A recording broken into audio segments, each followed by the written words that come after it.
Për sa i përket kategorisë që u shërben njerëzve gjatë gjithë jetës, sigurisht që Allahu i Madhëruar ka përgatitur për ta diçka shumë më të madhe dhe më të veçantë.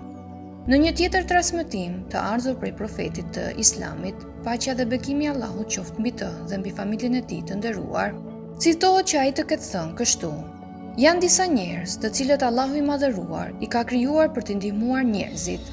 Allahu e ka detyruar veten që të mos i ndëshkojë ata me zjarr.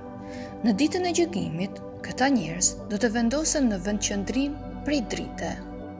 Flasin me Allahun e Madhëruar dhe me njerëzit për llogaridhënie. Kjo është një e vërtet e madhe dhe një realitet që e gjejmë të reflektuar edhe te fjalët e Imam Khomeinit. Zoti qoftë i kënaqur me të.